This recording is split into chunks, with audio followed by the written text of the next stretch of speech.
Hello friends, welcome back to AP updates official YouTube channel. Friends, ఈరోజు వీడియోలో APPSC సంబంధించి ఒక అప్డేట్ అయితే మీకు క్లియర్గా వీడియో చేయడానికి అయితే రావడం జరిగింది. ఫ్రెండ్స్గా ఈ అప్డేట్ వచ్చేసి ఇక్కడ చూసినట్లయితే ఏపీపీఎస్సి సంబంధించిన కొంచెం వెబ్సైట్ యూఐ అనేది చేంజ్ కావడం అయితే జరిగిందండి. ఇక్కడ కొత్తగా కొన్ని ఆప్షన్స్ అయితే తీసుకురావడం జరిగింది ఏపీపీఎస్సి అఫీషియల్ వెబ్సైట్లో. ఇక ముందుగా చూసినట్లయితే ఇక్కడ క్లియర్గా చెక్ చేసుకోవచ్చు. మీరైతే ఇక్కడ డిస్ప్లే కావడం జరుగుతుంది. ముందుగా ఏపీపీఎస్సి వెబ్సైట్ అనేది లెఫ్ట్ సైడ్లో ఉంది. ఇక సెంటర్లో డైరెక్ట్ రిక్రూట్మెంట్ ఓటీపీఆర్ అనేది ఇక్కడ మీరు క్లియర్గా చెక్ చేసుకోవచ్చు. అలాగే రైట్ సైడ్లో ఆన్లైన్ అప్లికేషన్ సబ్మిషన్ సంబంధించిన ఇన్ఫర్మేషన్ అయితే ఉండడం జరిగింది. ఫ్రెండ్స్, ఒకసారి మనం క్లిక్ చేద్దామండి. ఏపీపీఎస్సి వెబ్సైట్ పైన క్లిక్ చేయగానే ఈ ఏపీపీఎస్సి సంబంధించిన వివిధ రిక్రూట్మెంట్ సంబంధించిన అంటే వాటికి సంబంధించిన డీటెయిల్స్ అనేది ఇక్కడ ప్రొవైడ్ చేయడం జరుగుతుంది. ఇక్కడ మనం క్లియర్గా చెక్ చేసుకోవచ్చు. ఆంధ్రప్రదేశ్ పబ్లిక్ సర్వీస్ కమిషన్ సంబంధించి ఇక్కడ మీ యొక్క లేటెస్ట్ రిక్రూట్మెంట్ సంబంధించిన నోటిఫికేషన్స్ అనేది ఇక్కడ డిస్ప్లే అయితే కావడం జరుగుతుంది. ఇక్కడ మనం క్లియర్గా చెక్ చేసుకోవచ్చు. ఫ్రెండ్స్, ఇక మరొకటి వచ్చేసి ఇక్కడ మనం క్లియర్గా గమనించినట్లయితే డైరెక్ట్ రిక్రూట్మెంట్ ఓటీపీఆర్ సంబంధించి ఒకసారి క్లిక్ చేద్దామండి. క్లిక్ చేయగానే మీకు ఈ విధంగా డిస్ప్లే అయితే కావడం జరుగుతుంది. ఇందులో న్యూ డైరెక్ట్ రిక్రూట్మెంట్ ఓటీపీఆర్ అలాగే మాడిఫైడ్ డైరెక్ట్ రిక్రూట్మెంట్ ఓటీపీఆర్ అనేది కనబడడం జరిగింది కదా. ఇక్కడ దీని అర్థం ఏంటంటే లెఫ్ట్ సైడ్ వచ్చేసి న్యూ డైరెక్ట్ రిక్రూట్మెంట్ ఓటీపీఆర్ అంటే కొత్తగా ఎవరైనా ఏపీపీఎస్సి సంబంధించి న్యూగా రిజిస్ట్రేషన్ చేసుకోవాలనుకుంటే ఓటీపీఆర్ సంబంధించి ఇక్కడ న్యూ వాళ్ళకైతే ఇది ఆల్రెడీ అంతకుముందు ఏపీపీఎస్సి తరపున మీరు అంతకుముందు ఓటీపీఆర్ చేసుకున్న వాళ్ళైతే ఇక్కడ మాడిఫైడ్ డైరెక్ట్ రిక్రూట్మెంట్ ఓటీపీఆర్ పైన క్లిక్ చేయండి. నేను ఒకసారి క్లిక్ చేసి చూపిస్తాను మీకు అయితే ఏ విధంగా ఉంటుందో ఇంటర్ఫేస్. ఇక్కడ న్యూ డైరెక్ట్ రిక్రూట్మెంట్ ఓటీపీఆర్ పైన క్లిక్ చేయగానే మీకు ఈ విధంగా ఇంటర్ఫేస్ అయితే రావడం జరుగుతుంది. OTPR new registration direct recruitment అని కనబడడం జరుగుతుంది. అలాగే ఇక్కడ చిన్న నోట్స్ అయితే ఇవ్వడం జరిగిందండి. Applicant is requested to note the OTPR reference ID generator after successful registration for future proceedings. OTPR once registered successfully in treated and confirm and no further communication of registration is required అంటూ కూడా ఇక్కడ క్లియర్గా ఇవ్వడం జరిగింది.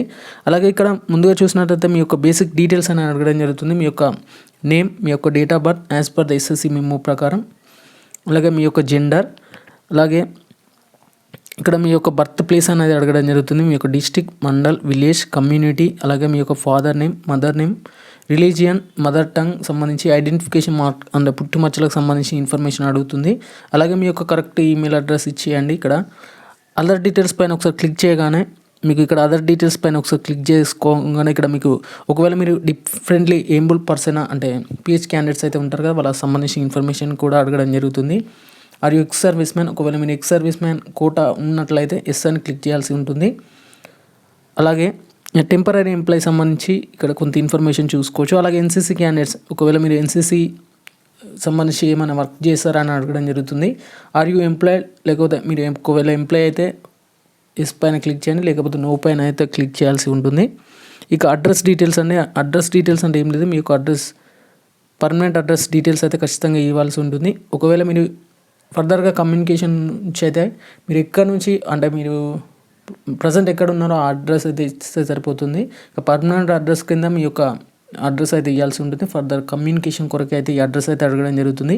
ఇక schooling details సంబంధించి చూసినట్లయితే మీరు స్కూల్లో రెగ్యులరా, ప్రైవేటా, స్టడీయా, ఓపెన్ స్కూలింగా, దానికి సంబంధించి ఏమైనా మైగ్రేటెడా సంబంధించి అడగడం జరుగుతుంది. అది కూడా ఇచ్చేసుకోవచ్చు. మీరు ఇక్కడ 4th క్లాస్ సంబంధించి ఇక్కడ మనం ఒక విషయాన్ని గమనించండి. ఇక్కడ డీటెయిల్స్ ఎక్కడి నుంచి అడగడం జరిగిందంటే 4th క్లాస్ నుంచి 7th class, 8th class, 9th class SSC standard వరకు అయితే అడగడం జరిగింది. ఇక్కడ అది వచ్చేసి డీటెయిల్స్ అనేవి ఇక్కడ స్టడీ పర్పస్లా అంటే హయ్యర్ ఎడ్యుకేషన్ సంబంధించి ఒకసారి క్లియర్గా చూద్దామండి. ఇక హయ్యర్ ఎడ్యుకేషన్ సంబంధించి 10th ప్లస్ ఇంటర్ సంబంధించిన డీటెయిల్స్ అయితే అడగడం జరుగుతుంది. లైక్ డిప్లొమా, గ్రాడ్యుయేషన్ సంబంధించిన ఇన్ఫర్మేషన్, అలాగే పోస్ట్ గ్రాడ్యుయేషన్ సంబంధించి MPhil, PhD వరకు ఉండడం జరిగిందండి. ఇక అడిషనల్ క్వాలిఫికేషన్ డీటెయిల్స్ అంటే ఏం లేదండి. మీకు అంటే కొంతమంది డిప్లొమా చేస్తారు, కొంతమంది బీటెక్ చేస్తారు, కొంతమంది డిగ్రీ విత్ డిప్లొమా, కొన్ని క్యాండిడేట్స్ అయితే ఉంటారు కదా. అడిషనల్గా వొకేషనల్ గ్రూప్స్ చేసిన వాళ్ళు కూడా ఉంటారు కాబట్టి వాళ్ళకి సంబంధించిన అడిషనల్ క్వాలిఫికేషన్ పైన క్లిక్ చేసి వాటికి సంబంధించిన ఇన్ఫర్మేషన్ అయితే మీరైతే ప్రొవైడ్ అయితే చేయాల్సి ఉంటుంది. ఇది వచ్చేసి న్యూగా రిజిస్ట్రేషన్ చేసుకోవాలనే ప్రాసెస్ అన్నమాట. కొత్తగా ఎవరైనా రిజిస్ట్రేషన్ చేసుకోవాలనుకుంటే ఈ OTPR పైన రిజిస్టర్ పైన క్లిక్ చేసి మీరైతే చేసుకోవాల్సి ఉంటుంది.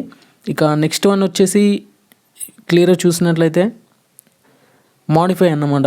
మాడిఫై డైరెక్ట్ రిక్రూట్మెంట్ ఓటీపీఆర్ అంటే మీకు ఆల్రెడీ యూజర్ ఐడి అవైలబుల్గా ఉంటుంది కాబట్టి మీ యొక్క పాస్వర్డ్ని ఎంటర్ చేసి ఇక్కడ ఇదే విధంగా క్యాప్షన్ అయితే ఎంటర్ చేయాల్సి ఉంటుంది. అంటే మనం ప్రజెంట్ లాగిన్ అయిన కొద్దీ ఇక్కడ క్యాప్చా అనేది చేంజ్ కావడం జరుగుతుంది. ఇక్కడ క్యాప్చా ఎంటర్ చేసి లాగిన్ పైన క్లిక్ చేస్తే మీ ఇంతకుముందు ఓటీపీఆర్లో రిజిస్టర్ అయిన ఇన్ఫర్మేషన్ అనేది ఇక్కడ అప్డేట్ అయితే కావడం జరుగుతుంది. ఇది మాడిఫై ఓటీపీఆర్ అన్నమాట. ఇక నెక్స్ట్ వన్ వచ్చేసి చూసినట్లయితే మనం కొన్ని నిమిషం ఫ్రెండ్స్, సర్వర్ అనేది కొంచెం స్లోగా ఉంది. ఇక్కడ ఆన్లైన్ అప్లికేషన్ సబ్మిషన్ అనమాట. ఈ ఆన్లైన్ అప్లికేషన్ సబ్మిషన్ అంటే మీరు ఖచ్చితంగా user ID, password and enter captcha పైన క్లిక్ చేస్తే మీకు ప్రజెంట్ ఏ నోటిఫికేషన్ అవైలబుల్గా ఉందో దాని పాపప్ అయితే రావడం జరుగుతుంది. అక్కడ క్లియర్గా ఉంటుందండి. దానిపైన క్లిక్ చేస్తే మీరు ఖచ్చితంగా మీ యొక్క అప్లికేషన్ అయితే కొనసాగించవచ్చు. ఇది వచ్చేసి ఏపీపీఎస్సీ నుంచి వచ్చినటువంటి లేటెస్ట్ అప్డేట్ అన్నమాట. ఈ వీడియో మీకు నచ్చిందని అనుకుంటున్నా. నచ్చితే మాత్రం ఖచ్చితంగా లైక్ చేసి ఛానల్ని అయితే సబ్స్క్రైబ్ చేసుకోండి ఫ్రెండ్స్. కొంచెం సపోర్ట్ అయితే ఇవ్వండి, ఎందుకంటే నేను ఇది గ్రూప్కి సంబంధించిన అడ్మిన్ వచ్చేసి తెలంగాణ స్టేట్ నుంచి అయితే రన్ చేయడం జరుగుతుంది గ్రూప్ వచ్చేసి. ఫ్రెండ్స్ మీకు ఏమైనా డౌట్స్ ఉంటే మాత్రం నేను ఖచ్చితంగా కామెంట్ సెక్షన్లో కామెంట్ చేయండి. నేను కొంచెం రిప్లై అయితే ఇస్తాను, బట్ కొంచెం లేట్ అయినా కానీ ఖచ్చితంగా రిప్లై ఇవ్వడానికైతే ట్రై చేస్తాను. ఈ వీడియో మీకు నచ్చిందని అనుకుంటున్నాను. నచ్చితే మాత్రం ఖచ్చితంగా లైక్ చేసి ఛానల్ అయితే సబ్స్క్రైబ్ చేసుకోండి. Okay friends, thank you everyone and జై హింద్.